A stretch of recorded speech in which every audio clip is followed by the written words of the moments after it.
Hi, this is Dr. Andrew Hahn, and this is 32nd episode of Guided Self-Healing, Fearless Living. So it's been a while since I've been here, and I wanted to just report that Joni and I did the last edit of the book, and we finished last night, Monday. So we have completed the whole book. And we are unbelievably excited, and we are so grateful. We've gotten some of the most extraordinary testimonials, and we're just thrilled to be able to now begin to share this book with you.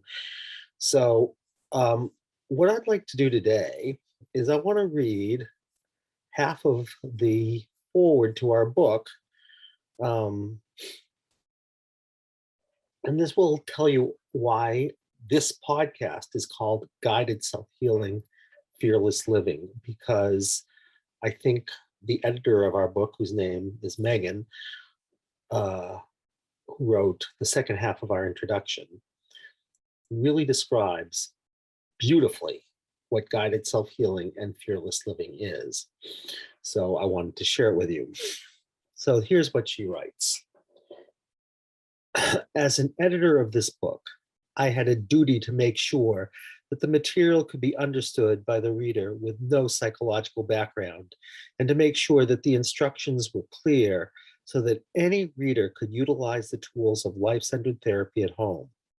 So, using myself as the test reader, I attempted to follow the instructions and try some of the tools out on myself. In the beginning of the book, there's a line that Andy and Joni wrote that basically says that if you only get one thing out of this entire book, they hope that you'll get the tool to directly address the physical sensation of your emotion and ask it what it has come to share.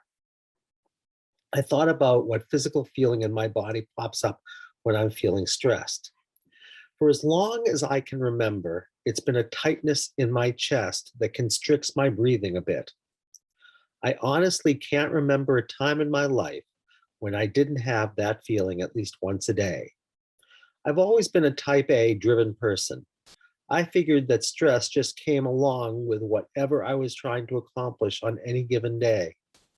It was the only physical feeling I could think of when reading that passage. So I closed my eyes, took some calming breaths, tried to really focus on tight feeling tight chest feeling, and asked out loud, tightness in chest, what have you come to share with me? At first, nothing happened. I was just sitting there with my eyes closed, slowly breathing in and out, in and out. Impatient as any of my fellow type A readers out there, I asked again out loud, tightness in chest, what have you come to share with me?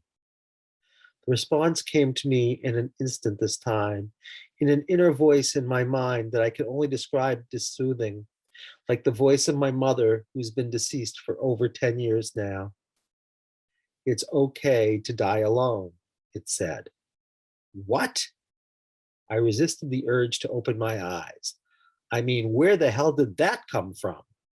I took a few breaths, trying to wrap my head around the message. It's okay to die alone, the voice said again. It's okay, you'll be okay. My mind traveled to my 4 children. I had several thoughts. Is part of the reason why I feel such a strong need to be there for them in every moment, even as they transition into adulthood, because I'm afraid that they'll leave me and not come back, leaving me alone? Yep. Hard yes. Is part of my drive to achieve in everything I do because I hope that my success will make people want to be around me so that I don't end up alone? Yes again. Well, damn, but what if I don't like to be alone anyway? There's peace. You'll feel peaceful, the voice said. Suddenly, I just knew that that was true. I opened my eyes and a wave of peace washed through me, taking my tightness in chest feeling with it. It was gone. Poof. I texted my friend frantically explaining what had just gone down. I'm pretty sure I ended it with WITAF. That was 5 months ago now. I haven't felt tightness in my chest since, a stress feeling I'd felt every day of my life for as long as I could remember. Damn, indeed. My second revelation came when reading the chapter on the life centered therapy protocol. I'd come up with something that I wanted to work on. To be very candid, I was feeling particularly awesome on that day, thinking that my life was pretty perfect. Hooray for me. Oh, the ego. But then it came into my mind that I often procrastinate working on my novels, having a tendency to do all other possible editing and ghostwriting work first. This was becoming more problematic since I had promised my agent that I would deliver my next novel by an upcoming deadline. Logically, I knew that both kinds of work were equally important. Why did I always spend way more time on the editing ghostwriting? It was a curiosity to me. So, following the protocol, I had to discover what physical feelings I felt when I had both editing, ghostwriting work, and my novel work to do. I closed my eyes, breathed in and out, and focused inward and down into my gut. In just a few seconds, I felt pressure in my head, starting at my temples and radiating out around my head. It really hurt. Yowza. I was super uncomfortable, but I wanted to see what it was all about. So, next step, pain in head, what have you come to share? I asked out loud. In my mind's eye, a scene came into view as if I were looking at a movie screen. It was my first grade classroom with nasty old Mrs. Boatwright pacing in the front of the room. I could see first grade me sitting at my desk clad in my favorite light blue Smurfs overalls, my strawberry blonde braids dangling over little shoulders. I was writing on smooth, line ruled paper. My pencil was flying. I couldn't see what I was writing, but I could feel how I felt in that moment. Excited.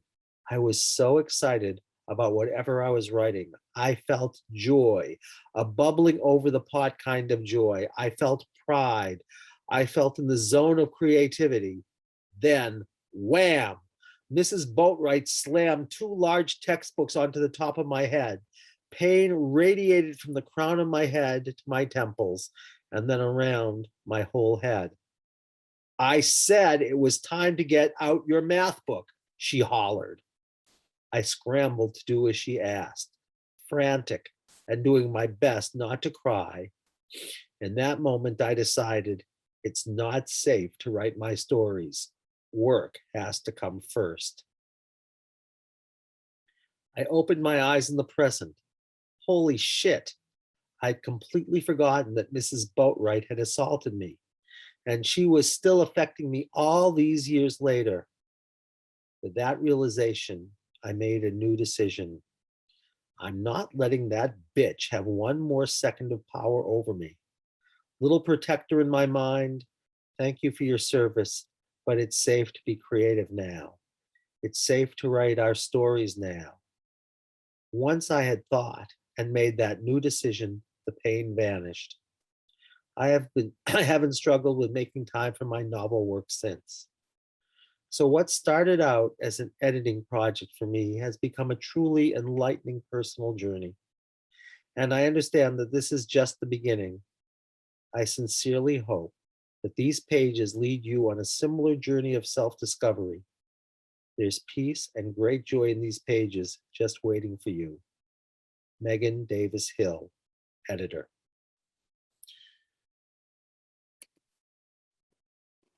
First, I want to be so grateful to Meghan for writing that half of the forward to our book. It was an act of grace. And Meghan is an extraordinary writer. But what I want to say is that she really exemplifies why we call this podcast Guided Self-Healing, Fearless Living. Her healing was guided. It was guided on one level by her brief understanding of the work and the protocol, but more it was guided by some greater force that we could call soul or higher self. And it's guided by self. So guided self-healing is large as self. What really guides our healing is the higher self. And what is healing? Healing is about wholeness. Healing is about remembering. So you could say that healing and wholeness and remembering are all the same thing. And the teachings in this are quite profound. So if you remember our teachings on the Enneagram, if we start with the heart points, we know that the heart points in general do whatever they can to get approval. And we know the threes in particular, which we know Meghan is a performer, really are compulsively needing to be successful in order to be loved, in order not to be alone. Because threes, of course, believe that if they were truly who they were and not a success and the image of success, no one would want to be with them. So Meghan gives us this amazing teaching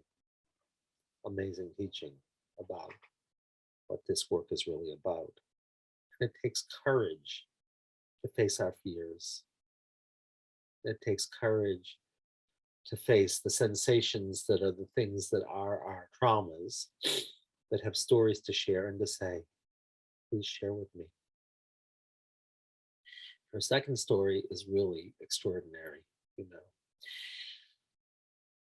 we carry these memories in our bodies, and our bodies, in fact, are, you could say, they're a record of everything that ever happened, is happening, could ever happen.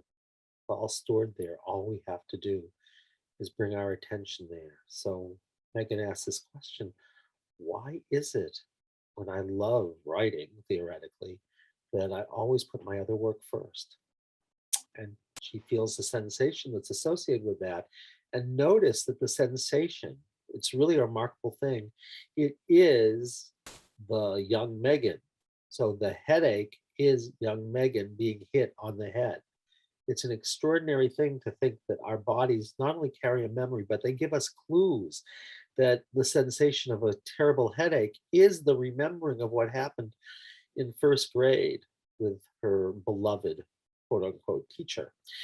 So it's there for us. All we have to do is say, I want to know your story.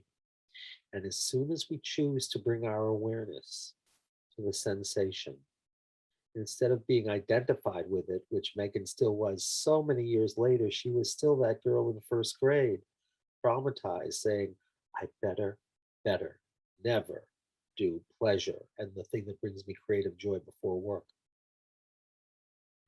And so what does she do?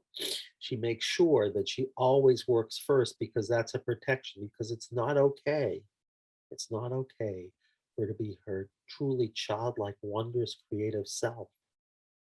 It's too dangerous. So I have to protect it behind this protector that says work before play. And doing something that will bring me success is more important than being creative. All stored in the body. And she gives us amazing teaching about what happens when you drop in and you find this protector and you say, thank you so much, protector, because if I was who I truly was, I'd be annihilated. But that was then, and this is now, and I'm grateful for you, and I don't need you anymore. We don't need to let Mrs. Boatwright win. We don't need to do it.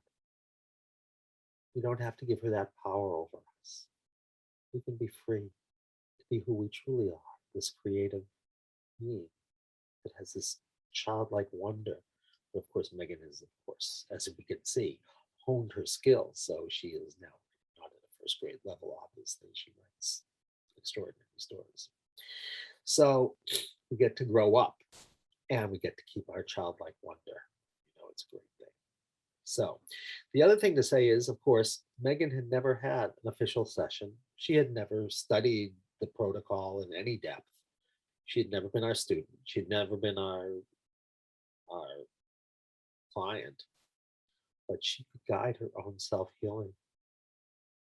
And the message here is, if Meghan can do it, without any training, without ever having received a session. So can you. And so all of this is, of course, laid out in our book called The 1 Hour Miracle. And we would love it if you would read it. And we would love to hear your stories. And we would love to hear your reactions to this. So if you have any reflections, if you have any experiences, if you have any skepticism, if you have anything, please, please, please write. My address is ahan at lifecenteredtherapy.com.